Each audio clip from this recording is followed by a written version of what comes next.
Welcome to Dory Cote on Shamanism, a weekly podcast that explores one theme in shamanism throughout each month. Get comfortable, have a seat, and let's get started. Welcome to episode 52 of this weekly podcast. I must pause for just a moment to say this podcast has been being syndicated and published every week now for a full year. This is episode 52.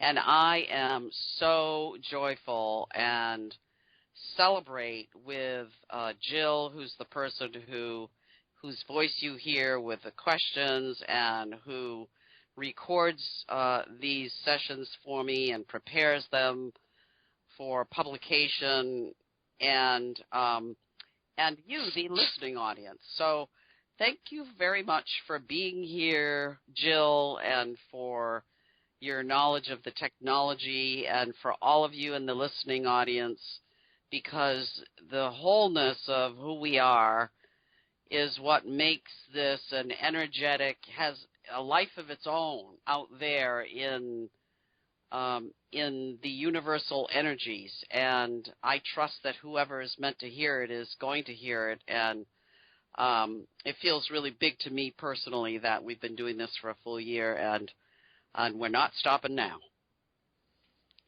My pleasure, Dory, and we've had more than 6,000 listens so far. Yeah. Dory, please explain praying from the perspective of seeing a person other than being as whole rather than broken. Yes. I touched on this a little bit in last week's podcast, but I want to expand on that some, because it's a very, very challenging shift of our thinking and believing that needs to take place in order for us to really fully practice this. And, I have to say, please know that I don't do this with perfection myself. This is a lifelong spiritual practice, and one that requires a lot of attention and mindfulness. And so really what I'm talking about here is the perception of seeing and believing and trusting that each being, each human, each animal, each living being, whether it's a butterfly or a tree or a blade of grass, is harmonious with all that is happening on the earth at all times and is perfect as it is.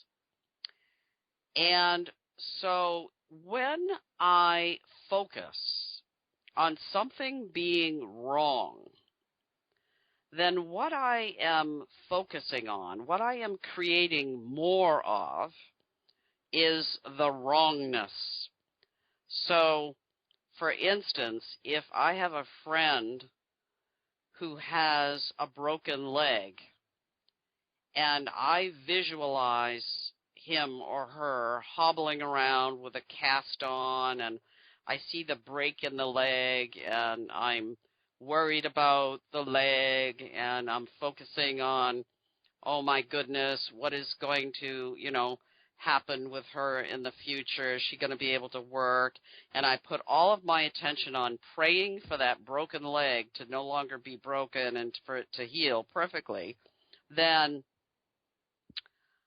again, as we talked about in the last couple of podcasts, that is kind of asking for something to change rather than seeing it as perfect. And the focus is so much on the brokenness. This is broken. Her leg is broken. Oh, my God, it's broken. And so what are we creating in the universal energy fields? We're creating the energy of focusing on something being broken. So if I shift that and pay attention to not going there, not seeing the broken leg, not focusing on what is wrong, but rather focusing on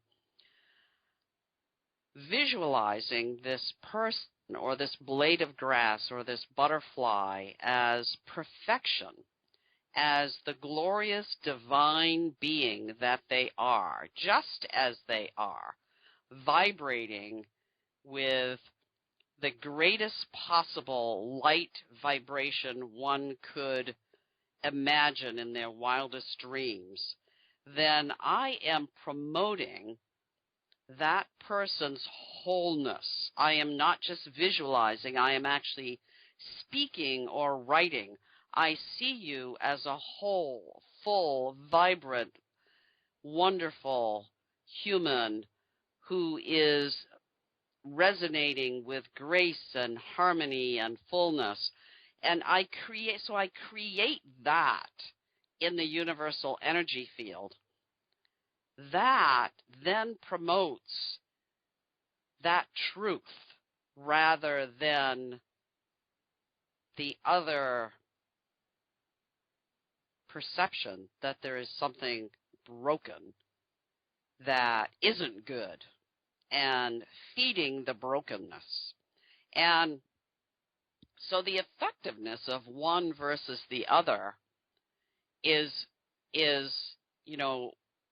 has been recorded in history for a long time. I mean, Jesus himself, for anybody out there who's Christian or believes in the power or the miracles or the stories of Jesus and his phenomenal capacity to heal, he didn't see people as broken. He put his hands on people and said, "You are whole. You are healed." And poof, whatever was broken was no longer broken. So using him as an example, he had no doubt. There was no doubt in his beingness that every being is perfect, and they have the capacity to live into that perfection.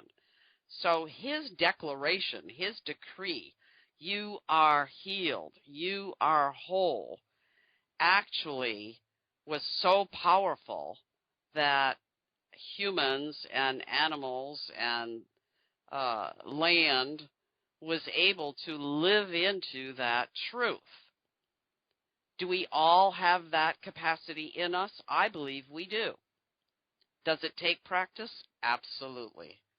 It is not going to happen overnight. It is a really serious spiritual practice, but one that I believe can and will make a huge difference when many of us are living from this perception, from this belief, from this way of seeing and trusting and loving. When more of us are doing that, then we will create the critical mass to actually manifest that reality.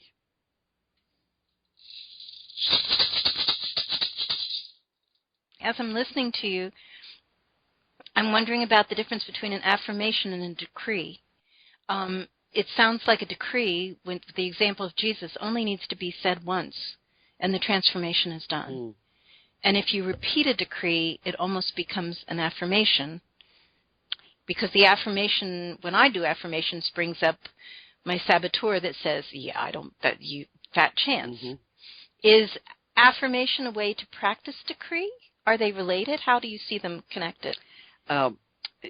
I would say that they're very, very closely connected. An affirmation typically is something that we, in our modern times, have used for ourselves. I affirm that I am a loving, beautiful human being, and we live into that. And I agree that we all have that saboteur on our shoulder that is going, okay, well, I'm doing this because I think that's what I'm supposed to be doing, but, I don't really know. I'm not sure that's true, and I'm really not beautiful, but I'm going to say it anyway. And so we say it, and we say it, and we say it, and we say it, and over time, we create that truth. We are able to live into that. A decree is the same as an affirmation in that way when it comes to ourselves, but it also applies to how we extend that affirmation in the form of a decree as we see it for someone other than ourselves, a tree or another human or an animal or an insect, the universe, the earth. Is there a difference between how spirit accompanies us in an affirmation versus a decree? I really am not sure that there is any difference.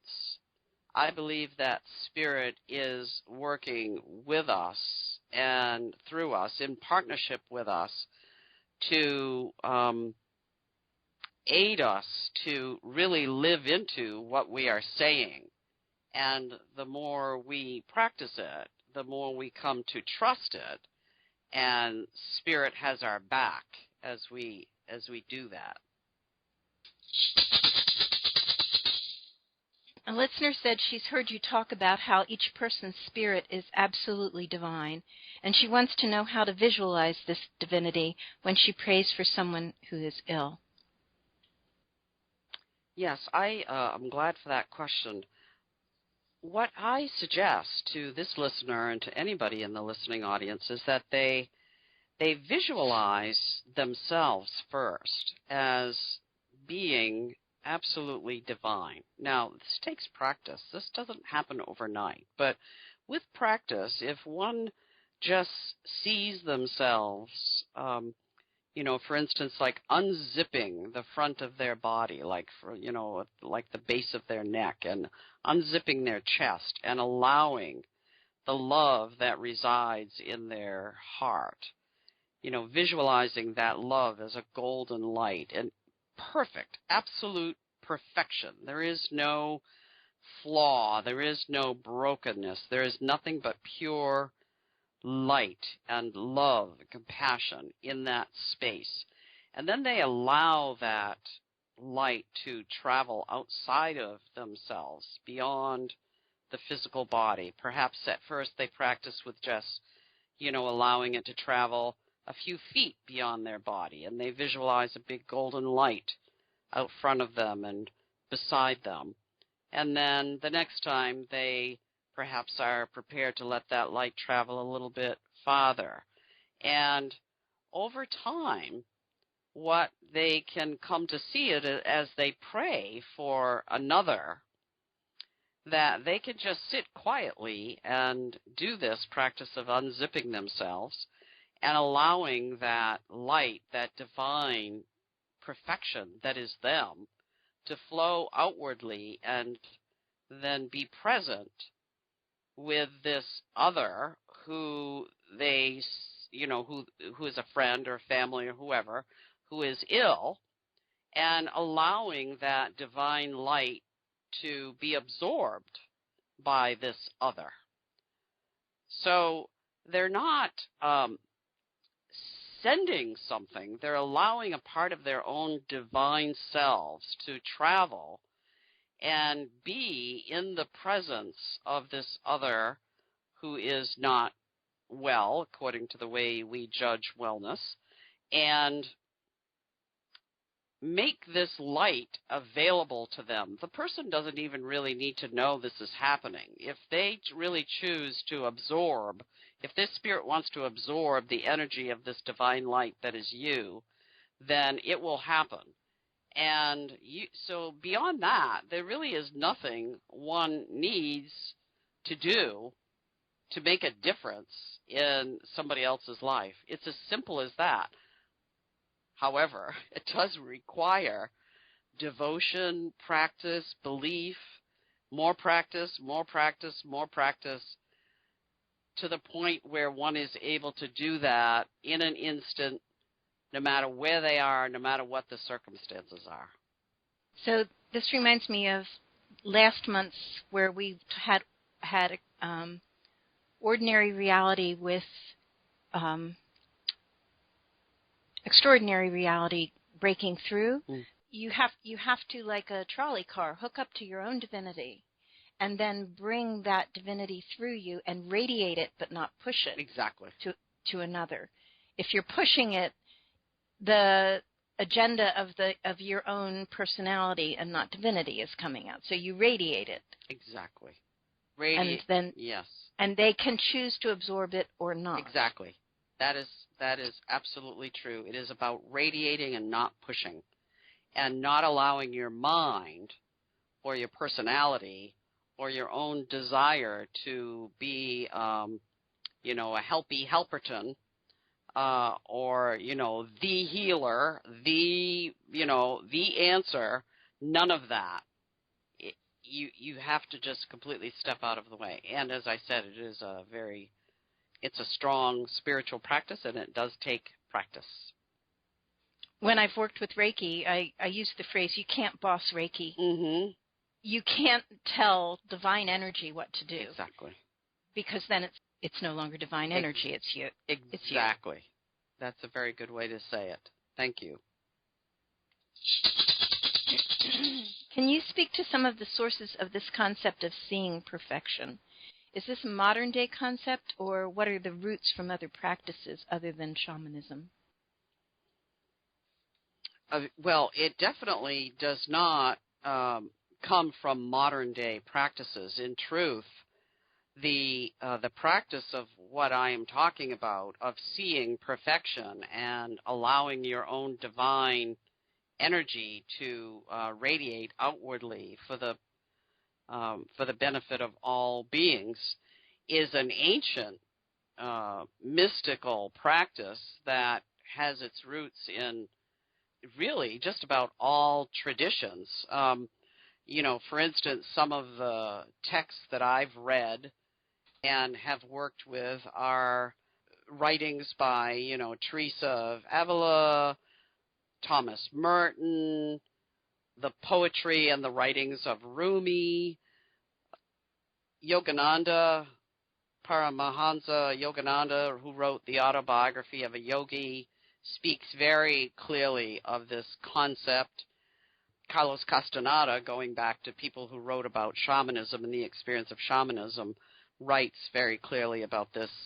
Herman Hesse in his writings, Siddhartha, and of course there's Jesus, who I spoke about in earlier words, who is probably the most well-known historical figure who was the embodiment of divinity, who really lived it, practiced it, and created what we experience as miracles every day, and we all have the capacity to do that. And then, there's the Kabbalah, which is another, ancient Jewish mystic writings, all affirm and speak of this same kind of practice. And, I have a particular interest in the Dead Sea Scrolls and the writings of the Brotherhood of the Essene, and there's a lot hidden in those old mystical texts about this same concept of living as pure divine perfection, and knowing and trusting that, and how that has the capacity to shift the DNA, literally. It has the capacity to shift the DNA. Of course, our ancient mystical people didn't use that language, but we know today that it is possible through these practices to shift on a DNA level the reality of another being, the structure of another being. So the more of us who are doing that, who are adopting that practice and making it a part of our daily, if possible, spiritual practice, then the more we will create that tipping point where we can have a lasting positive impact on the earth as a whole, its global, wellness, the global wellness of not just the land, but all the beings on the land here that we call Earth.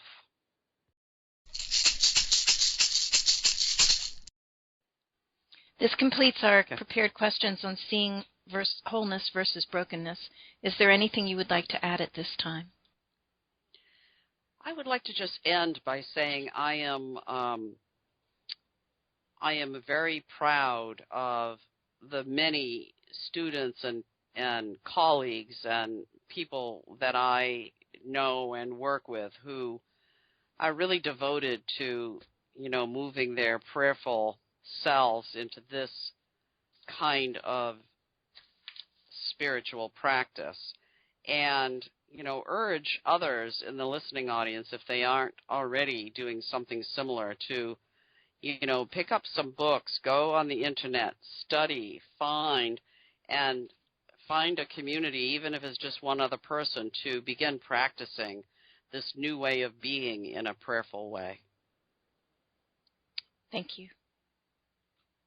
Thank you for listening to Dory Cote on Shamanism. We'd love to hear your thoughts, stories, reactions, and questions. Come on over to dorycote.com and join the conversation.